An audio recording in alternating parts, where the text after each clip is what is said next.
Tiina Olleskk, and I'm representative of Estonia, and Fine Five Dance Theatre has been my home institution for 30 years. My name is Renee Nommik. I come from Estonia, and I'm choreographer, dancer, organizer, teacher, also Fine Five Dance Theatre.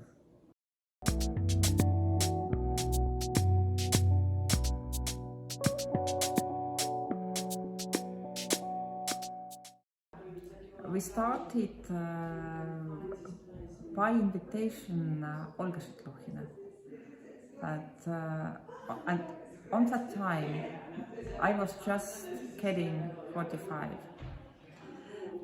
and so why we named, and that time I was the youngest, but it could be nice if dancers who age is over 45 plus, could share their feelings, thoughts, and dance. What happens after the age when usually dancers are stopping to dance? So for me it was motivation, and I was curious that how it should continue after that age. Mm-hmm. If you ask about this particular project now, then it's called Dejot, and it's called the Creative Euro Project BET, Body Experience Time. And we are, with Tiina, the ones who wrote this project, and we got support from European Union. And thanks to that support, we have been able to create this piece. We are three partners, main partners in this project. It's Fine Five Dance Theatre from Estonia, Association Party Latvia, and Dance Theatre Stellaris from Norway.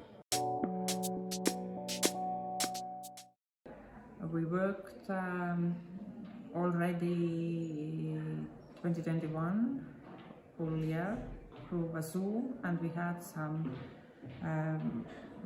sessions all together in Tampere and in Jurmala, and some of the people met in different time, smaller groups as well in Tallinn, in Riga, and it means that there are parts where we worked all together and proposed how we could develop, and this proposal were theoretically and as well practical movements, what kind of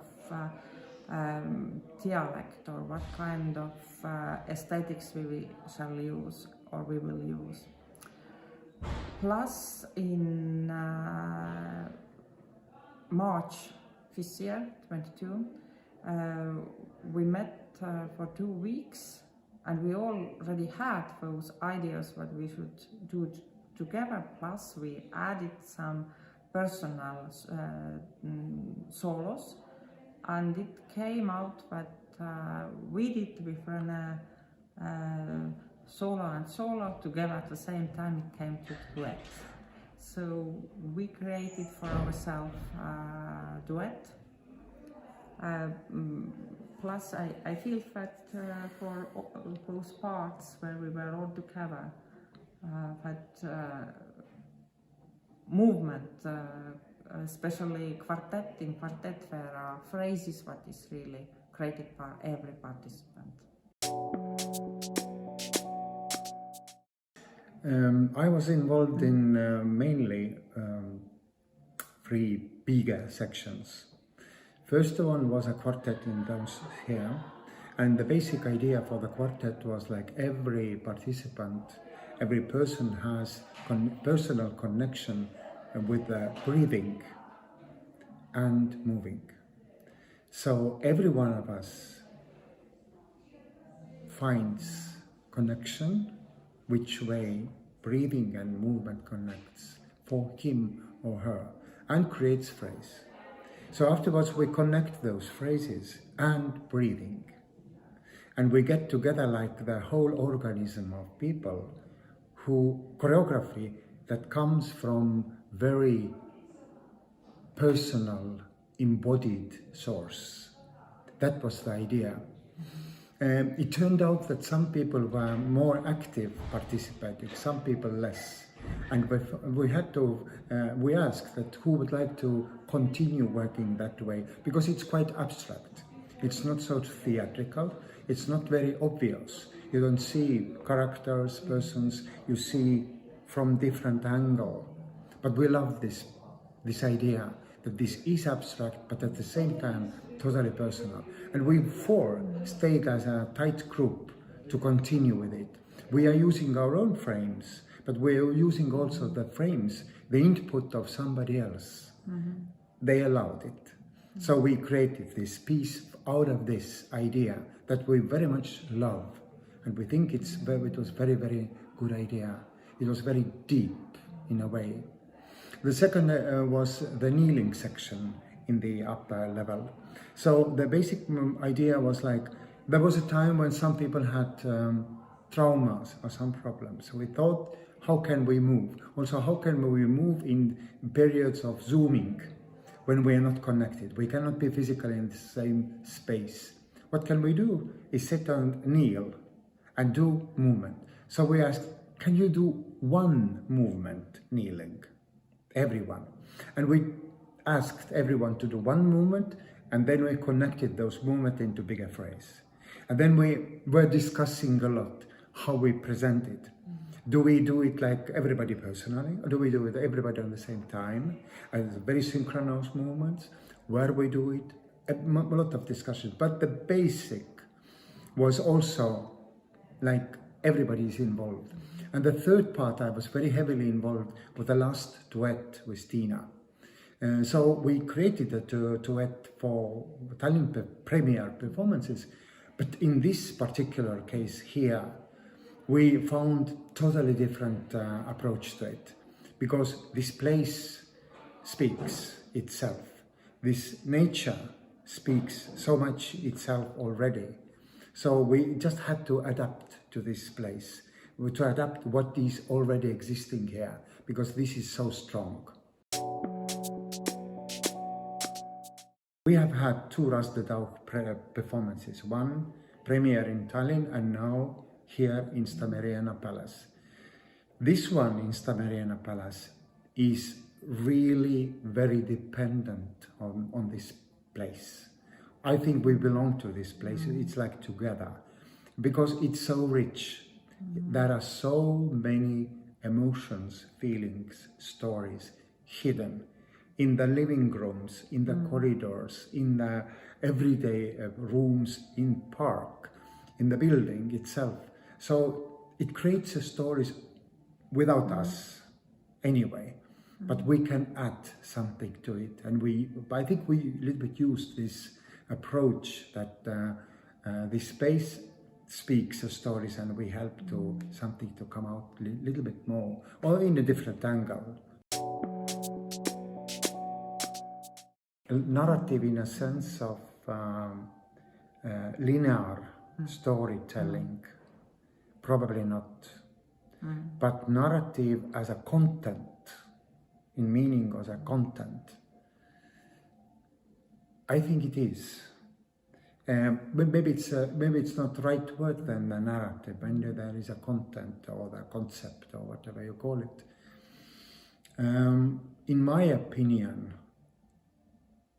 choreographer is, the research field is, can be more rich when you can define yourself what kind of content is there, or what kind of parts, what kind of associations are there.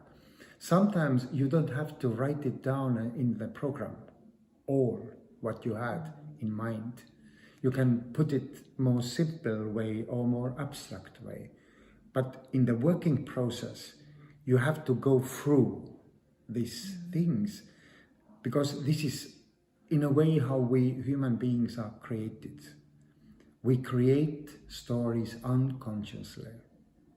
We look at things and something start to connect. We try to find connections and we try to figure out what is there. It's very unconscious and conscious processes. At the moment, after Corona, things are changed a lot, and as I have got feedback from all theatre field, it's a difficult time at the moment, and I personally feel that it's quite difficult to get that interest to contemporary dance at the moment in Estonia. In my opinion, contemporary dance is quite secluded world. Usually people who are in this bubble of contemporary dance, and the contemporary dance bubble consists many small bubbles also. So everybody lives in their bubble and everybody tries to feed their bubble. It's a little bit harder to make this field as important field in society. Definitely. What happened yesterday evening? We asked, there were only few people from dance community in Latvia, and all of us were local people who came and were surprised. Can dance be represented like this way? So my answer is yes, and I feel that those kind of projects should be more. My answer is we are really trying to do this, that it is enlarging the audience. We are really trying to do it. Here, that a lot of people came to see who are not dancers or choreographers. This is very good sign. So, this is not very usual that 45 plus people are dancing. I don't mean social dancing, tango, folk dancing or this kind of dancing. I mean dancing for a purpose of expressing themselves through contemporary meanings. This is not very kind of, those people create performance and perform it to others. In that sense, I hope that we do this work in society in a larger sense, that we are like some sort of living examples that, okay, we try to do something, we try to make it visible, we try to say that when the youngsters dance, it's amazing and beautiful, but when grown-ups dance, it can be also in their way amazing and beautiful.